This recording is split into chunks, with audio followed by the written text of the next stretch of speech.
Hello everyone, இன்றைக்கி என் ஸ்டைலில் black chana biryani எப்படி செய்கிறதுன்னு பார்த்துடலாமா?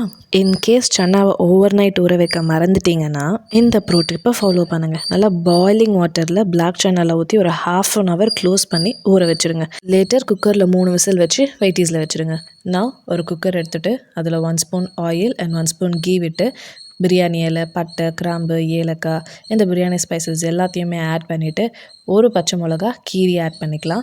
அண்ட் ஃபைனாக ஸ்லைஸ் பண்ண ஆனியனும் இதோட சேர்த்துக்கலாம். ஆனியன் கலர் சேஞ்ச் ஆகிற வரைக்கும் நல்லா ஃப்ரை பண்ணிவிட்டு இதில் இடித்த இஞ்சி பூண்டு சேர்த்துக்கோங்க.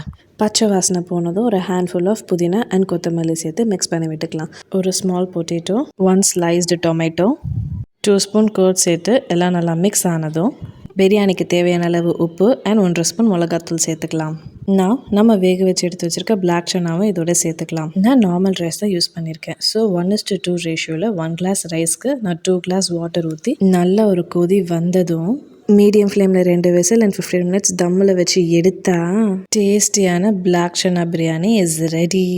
ட்ரை பண்ணி பாருங்கள். டேஸ்ட்டே டாப் நாச்சாக இருக்கும். பிளாக் சன்னா பிடிக்காதுன்னு சொல்கிறவங்க கூட இந்த மாதிரி கொடுத்து பாருங்கள், கண்டிப்பாக சாப்பிடுவாங்க. தேங்க்ஸ் ஃபார் வாட்சிங். Please like, share and subscribe. Bye.